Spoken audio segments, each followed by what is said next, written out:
India plans to introduce law to ban Bitcoin and other private cryptocurrencies. This is a very fascinating story, and I think this is important to pay attention to. This goes to show you the lengths at which governments are going to go to try to interfere with the adoption of decentralized, the key word there is decentralized cryptocurrencies. Right now, what India is talking about in this article, we'll go through it very quickly, but you'll see that they want to get rid of Bitcoin, but they're not so much worried about getting rid of, they want to reserve the right to create their own cryptocurrency. This is very fascinating, and you have to ask yourself exactly why. But here's what I know for certain. Those of you that have been here for a while, you've been here first. Congratulations to you, because we literally are on the tip of the spear of this technological move. If you haven't done so already, do me a favor. Smash that like button, hit that subscribe button, click the bell notification icon, and let's get into this. India plans to introduce a law to plan private cryptocurrencies such as Bitcoin in the country and provide a framework for the creation of an official digital currency during the current budget session of Parliament. So again, they want to get rid of Bitcoin, but they want to be able to use the technology and create their own cryptocurrency. In the agenda published on the lower house website, the legislation seeks to prohibit all private cryptocurrencies in India, but allow for certain exceptions to promote the underlying technology of cryptocurrency and its uses. The law also seeks to create a facilitated framework for creation of the official digital currency that will be issued by the nation's central bank, Reserve Bank of India, the agenda said. In 2018, an Indian government panel recommended banning all private cryptocurrencies and proposed up to 10 years of jail time for offenders. The panel also suggested the government to explore a digital version of the fiat currency and ways to implement it.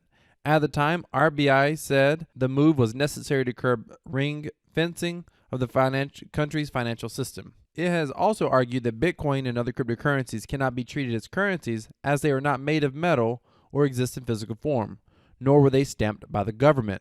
Stamped by the government. Isn't that interesting? The 2018 notice from the central bank sent a panic of several local startups and companies offering services to trade in cryptocurrencies. Nearly all of them have since closed shop or pivoted to serve other markets. This proposal was challenged by several exchanges and traders who filed a lawsuit in the Supreme Court.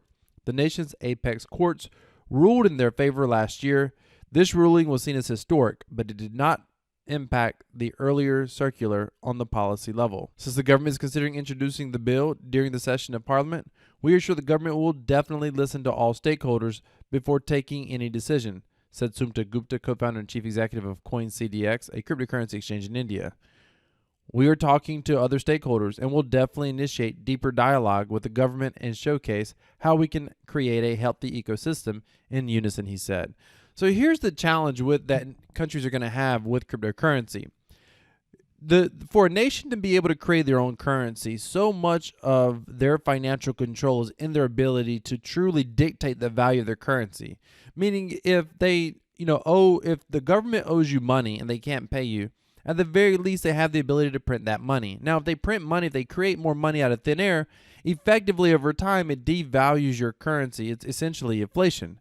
And for the U.S. government, this really is indicative of what the U.S. government and the Chinese government are looking at right now. And the question is, should they ban it outright? Now, the problem with this ban is the question is simple. Does it work?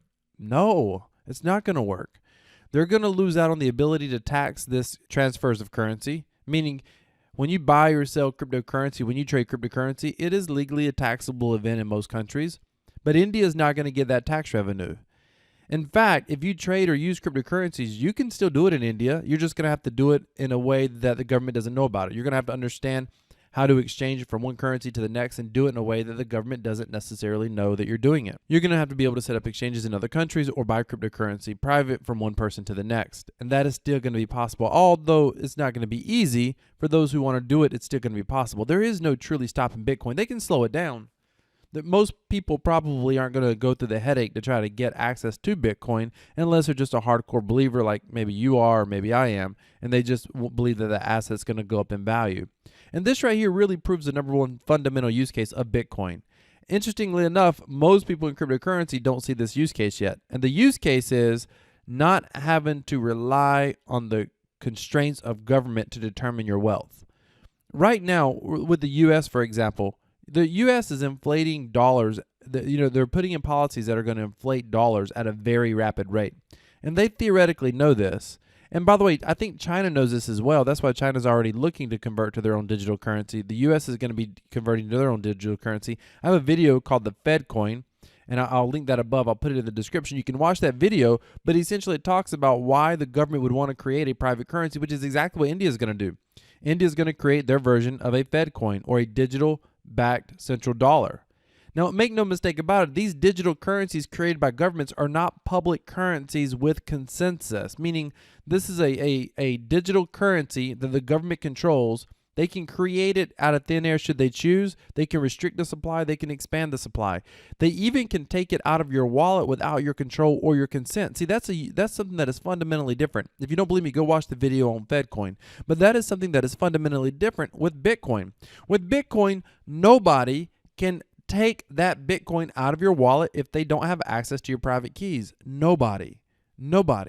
With FedCoin, they can literally shrink the entire supply if they wanted to by 10%. And they could cut 10% out of every wallet, on every transaction, everywhere, should they choose to do that. Or they could selectively take cryptocurrency if they wanted to. With a FedCoin, or with a country's digital currency, they have the ability to collect taxes within a short time, probably an hour or two, however long it would take. It wouldn't take super long. In less than a day, they could collect the entire nation's taxes out of wallets based on what they owe them if we are on a full blockchain currency. They literally can run chain analysis on their own blockchain, find out who owes what on what transactions, collect the transactions 100% within a matter of hours. You couldn't stop them from collecting their taxes. They could take however many taxes they wanted to take in theory. The tax rate could be 5%, it could be 50%. You couldn't do anything about it. You wouldn't have to file your taxes, so that way it would be convenient. The government would get all of their taxes. And that is essentially where we're headed. Now, with that being said, this is going to happen in such a way that most citizens are going to want a private cryptocurrency from the government. They're going to offer free cryptocurrency, or essentially free money, to people willing to accept it. But it's going to be challenging to opt out of that system once you're in that system. But the technology of Bitcoin and decentralized cryptocurrency isn't going anywhere. I did a video where I talked about cryptocurrency going to $1 million. And even in that video, I talked about one of the ways government would attack cryptocurrencies. They would compete with it with their own centralized currency. That's how they're going to compete with something like Bitcoin. They're going to use their own centralized currency. Now, the U.S. has been very friendly so far with cryptocurrency, but I think they're just trying to figure out how to manage it.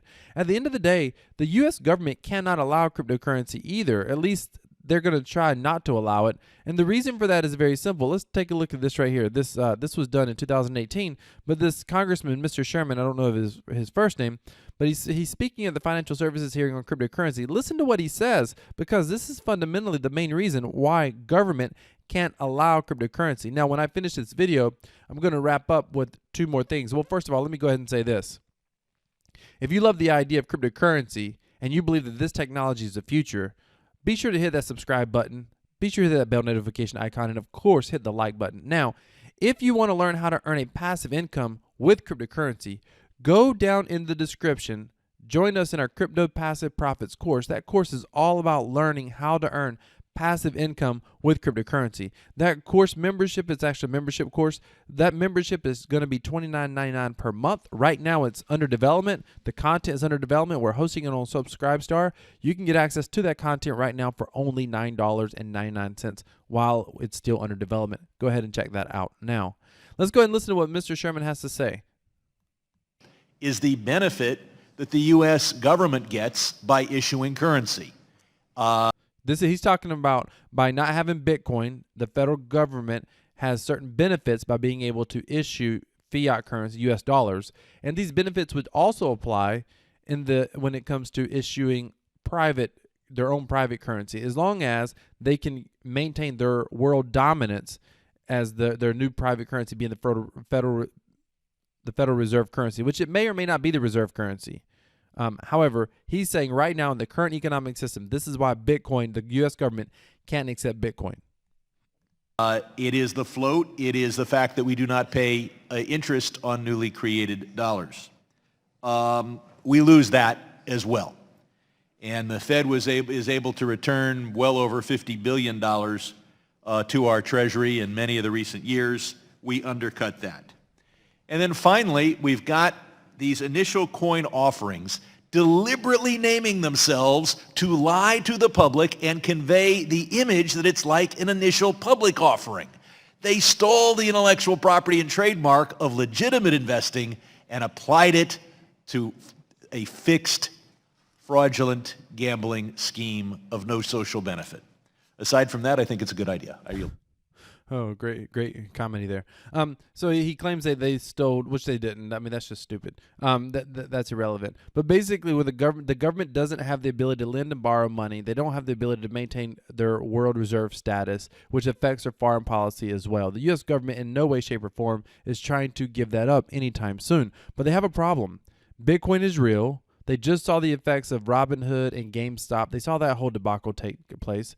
People like Mark Cuban is starting to recognize the importance of cryptocurrency. Mark Cuban in 2017 was absolutely against cryptocurrency. He was against Bitcoin. He thought it was a fad. What's interesting about Mark Cuban, you can read this article here on his blog. He did this blog post on the 31st of January. So in this article, it's very interesting. He talks about, gives a comparison of baseball cards having a store of value because there's scarcity, because they're rare, etc. And he has his own NFT now. I think it's very interesting that the NFT movement is basically was something that he could relate to when it came to cryptocurrency. Very fascinating. It's very interesting what wakes people up. So at the end of the day, let's recap. India plans to ban Bitcoin or all private coins, meaning decentralized coins essentially, and they're going to create a national, or what they're calling a public cryptocurrency, which means it's a centralized cryptocurrency that is not decentralized. If you don't understand the difference in centralization and decentralization, you definitely want to study that up on that and learn about that, ladies and gentlemen. Listen, this has been Crypto Wealth. I believe decentralized cryptocurrency equals freedom. I'm out.